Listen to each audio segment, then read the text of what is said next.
What's up, guys? It's the Ginger and the Bear, and y'all. Israel Adesanya just won the Sports Person of the Year at New Zealand, and I think we're all really proud of Izzy, but not as proud as we'll be of you if you smash that like button to get us in the algorithm. That being said, it's really interesting just seeing when a fighter or somebody in general will win a Sports Person of the Year award for a country as a whole. I think that's usually a really good indicator for where combat sports in general and MMA specifically stand in that country. Like you'll see in the US, it's very, very rare that you'll have a fighter get any major national scale award. Yep. And that kind of shows, like, in the U.S., combat sports is definitely like a second class of sports. There's like basketball, everything up here, maybe even team a buffer sports. zone. Yeah, team sports. And then like tennis, and then something, and then probably like MMA, right? Yep. And it's interesting because the UFC historically has been dominated by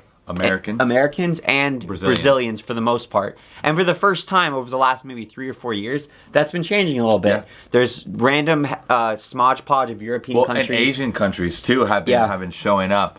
You know, like, and even the southeast, like the island, like New Zealand, Australia, and stuff like that. And especially like with what's her name, the Chinese champion? Weili Zhang. Weili Zhang, yeah, exactly. And it got us wondering, like, okay, so since we're seeing Izzy in the news for winning New Zealand Sports Person of the Year award, where is the best talent in MMA going to start coming from as we look forward? Because we've definitely seen that there started to be a trend in other countries that maybe don't have the same big sports that the U.S. does, and it's been interesting because just from a percentage-wise, the U.S. has been losing champions. Yeah. So, like, the U.S. doesn't have the same number of champions or the same percentage of champions in the UFC. So is that something that's going to continue, or are we going to see a resurgence of the U.S. people? Or even, you know what, I think, obviously, I think the U.S. is always going to have a strong talent pool and whatnot. I've actually been really surprised at how almost like the Brazilians have completely like fallen, except for like a couple that still Paulo have their Costa. title, right? Paulo Costa, yeah. It's almost like there's a lot of really good Brazilian old guard fighters. Yeah. It's when you start to look for the contenders that you sort of start to have problems. I will say the U.S. has and is producing more contenders that are in the UFC, like UFC level contenders, than Brazil right now, right? Like you said. Yeah, and I think that the reason why the U.S. is kind of like falling off, I think we were very, very in a good spot was because of our wrestling. Yeah. And there's been more counters to wrestling. There's been more, everybody knows how to wrestle defensively, right? So if there is a country that values striking above wrestling or jiu-jitsu, and everybody knows about jiu-jitsu and wrestling now. Yeah. So I feel like the striking countries, like, we've seen like even a couple of guys that come out of Mexico, right? I'm not saying Mexico's going to be a powerhouse or anything like that, but Mexico is all about boxing, right? And that's kind of, they know how to wrestle now. Well, I hope your area knows how to wrestle after they got fucked up by Frankie. If you're putting all the hopes of Mexico on Yair, I feel like it's not a good thing. No, but I get what you're saying, though. It's kind of like in the first UFCs, like when the sport very first started, jiu-jitsu was the difference maker. Right. Then wrestlers learn how to defend jiu-jitsu, because learning how to defend something is always easier than learning how to be offensive in some particular area.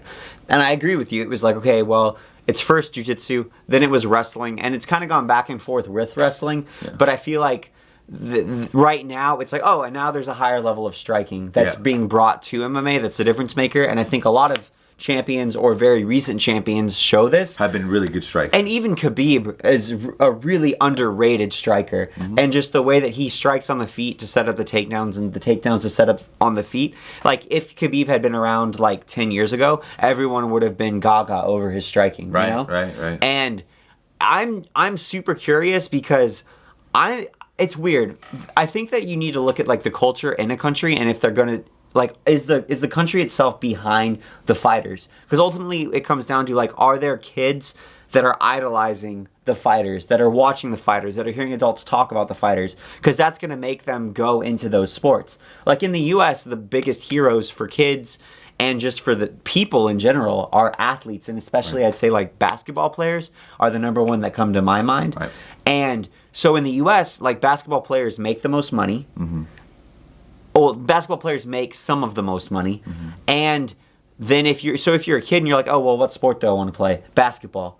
and your parents will probably be way cooler with you playing basketball, and you can be like an NBA player who's not the best, who even sits on the bench, and make more money than almost every UFC fighter. And I can think of really only one country, or I shouldn't say it's a conglomeration of countries. So that's why I feel like I'm cheating on the answer that I'm giving. Yeah. But you have Saudi Arabia, you have Qatar, you have all these predominantly Muslim countries dumping a lot of money into places like Dagestan and places like, you know, I'm sure that we're going to start MMA seeing in general, MMA and striking in general, and that's that's millions and probably, I'm going to say billions. Yeah, millions of dollars. Right? And especially if they actually want the UFC and boxing in general to be held in those Middle Eastern countries, they're going to want their guys to show up as well. Yeah.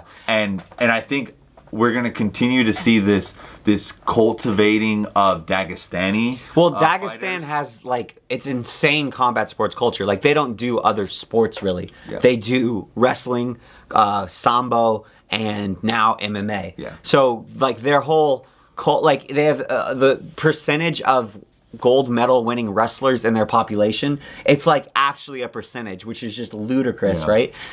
So I think 100%, I think Dagestan and some of the other countries in that area, right, in the steppe area, are going to definitely keep producing people because they've got the culture, now they've got the funding, and I think they've got the marketing now with Khabib, because I think those are the three factors. The UFC also has to even know about a fighter and want to bring them to the US. And I think that was the big difference maker too, is like the UFC is based in the US, all the big MMA people know each other. It's a relatively small world. So if Dana White or Sean Shelby, they're like, oh shit, we need to save this card, they're calling up people they know and being like, yo, we need a guy. And obviously that's going to happen in the US because number one, they're closer. Number two, they know the people to call. And now I think that's also why you're seeing like promotions in Southeast Asia do well and in Eastern Europe. I think Eastern Europe's going to keep on producing really, really good talent. Interesting. Because I feel like in the US, there's 4 or 5 sports above MMA. Right. In Eastern Europe, I think there's maybe only 1 or 2. Right. Like soccer obviously. for sure. Soccer number 1. But I feel like MMA is starting to vie for like number 2 or 3 in countries like Poland,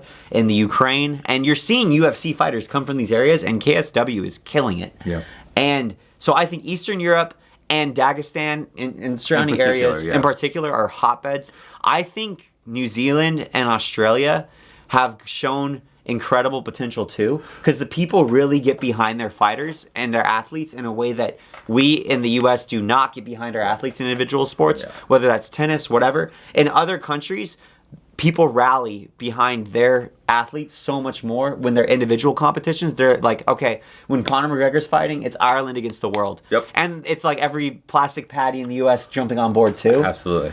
Well, so if Dagestan is kind of like the main like hub for like probably I would say 170 and under, you know, they've got big boys, bro. Really? Dagestan's got big boys. Well, I can't think in of Olympic wrestling. Okay. So maybe they'll start coming into heavyweight. They'll start coming into light heavyweight and stuff like that. I think that's the issue, though. It's like the bigger the guys, they're like, oh, well, I'm big. There's less people to compete with, so I'm going to go for wrestling. Where's Latifi from? Is he from Sweden? He's from Sweden. Yeah. Okay. Latifi's from Sweden. Gotcha. Well, he's like part of that KSW block, I think. Where it's like Europe, Northern and Eastern Europe are starting to get bigger and bigger and bigger. Well, that's where I think we're going to start seeing a lot more champions from, you know, Eastern Europe and stuff like that. Or it's just that it's been such a bummer that other than Mark Hunt, no Samoan has not Samoan, but just Pacific like Islanders in general have been able to capture the title of heavyweight in the UFC because they've had a tremendous success in heavyweight boxing and in rugby just in general. And I know that's a stupid comparison, but rugby's also a size-based sport, and it's a size-based sport with incredible endurance necessities. That's something I'm very curious about as well, because like just take the All Blacks, right? They don't have a very big population, and they're able to completely dominate in rugby on a national scale. Like New Zealand's population is not comparable to most major sporting countries. So I'm super curious if New Zealand's going... I feel like New Zealand is going to either become a hotbed and it's going to like take over and become a huge part of the culture in the next 5 years, or it's going to be dead and gone. Kind of like you see in Japan, MMA gets like really, really hot. and it gets really hot for a few years and then it dies. Then it comes in waves. Yeah. And I think Same thing like they're experiencing in boxing right now. yeah, exactly. In Dagestan, for example, it doesn't do waves. It's like combat sports is always at their number one. Okay. So I think New Zealand, we can't know. I feel like all the component pieces are there, but I'm curious if they are going to be able to keep on building momentum. I think it might just depend on how well Adesanya does. Yeah. If Adesanya continues to do well, he's got the personality. I think he's starting to get like the hometown media behind him with the award. Because the awards don't really actually mean you were the most impressive athlete. No, absolutely. It really means like who does the media get behind, right? And that automatic, I think he said that he was the first MMA, or did he say the first boxer? Because I think Joseph Parker got nominated for... Did he? Yeah, but I could be wrong. I think he said the first combat athlete. We're not from New Zealand, so we have no idea. It's just been interesting because like Australia has not popped off the same way. Like Whitaker, it has not gotten nearly the same level as support or recognition, and he was a longer, more accomplished, more tenured champion. And he's half New Zealand, right? He's Maori, right? Yeah, he's Australian. He's complicated because I think he was maybe born in New Zealand and emigrated or vice versa. Yeah. But he's got history and ties to both countries. Right. But Izzy has gotten a ton of love. And so I think New Zealand, it could keep rising. They've got the gym culture. Everything seems really good there. Yeah. Australia, I don't know if they're there quite yet. The other big area that we haven't talked about is Africa. Yeah. It's Africa, and then the other big countries are South America and sort of Southeast Asia. Because I think like we also neglected Russia, but I feel like Russia I would sort of lump in with Dagestan and Eastern Europe. I think that's going to continue to be a hotbed. I think the other thing is I'm super curious about Africa because Ngannou's the first real fighter that we've seen come out of Africa and have success in the UFC, but he did it via France. Like he went Africa, France, now he's in the UFC. And he's investing back into this community. Which is really cool. Which is so cool. And I am very curious because then we also have a couple of UFC champions of Nigerian heritage. Right. Izzy Adesanya and Kamaru Usman. Right. And I'm very, very curious because like we said, one of the major things is you have to have the funding in combat sports. You have to have people who are getting basically paid to put the time in at the gym and work their way up. The only time that isn't the case kind of is in heavyweight. Yeah. And so I'm super curious if there are going to be more really good heavyweights coming out in the next maybe 5 years where I feel like the lower weight classes would take a little bit longer. Well, and not only that, is that like Ngannou is able to throw back that money into, Cameroon and stuff like that. And if, what's his name? Rosenstreich was able to beat Ngannou, I'm sure he'll do the same thing for his country, right? Yeah. Is it South Sudan or something like that where he's from? I don't know where he's from, to be honest with you. I know I think he's somewhere in East Africa. But basically, like, I think there could be big things in Africa in the next 3 to 5 years in heavyweight specifically, just because there's such a lower skill bar, because there's just less people who are entering and competing in the sport. And it's more about athletics. And it's about athleticism. It's about just being that size. And in the U.S., most of our big heavyweight sized athletes go into boxing. Well, no, bro. They don't even go to boxing. No? They go to freaking basketball and football. Yeah, that's true. So if there's not the basketball, there's not the football in the specific countries in Africa, then that would mean, we're getting a larger talent pool, literally and figuratively, pulling into MMA. So I feel like heavyweight MMA in Africa could get huge. That's interesting. I think that's one. I'm super curious about Southeast Asia because, like, I've been surprised there hasn't been more of a presence for MMA in the Philippines specifically, because the Philippines love their boxing. Yeah. Like they do get behind their boxers. They love combat sports. Like even Daenerys got so much love at home. It's not even to mention Pacquiao. So I'm super curious if that's going to start to get a foothold. I almost feel like the Philippines and Mexico are both areas where everyone's like, oh yeah, MMA should take off. And it just doesn't. And it just hasn't. And I feel like it's what you've said before. It's like the wrestling's a barrier to entry. So I'm very curious if Mexico and the Philippines specifically are going to like get to the point where they have an active enough like wrestling program to teach their striking-based fighters to get there. Yep.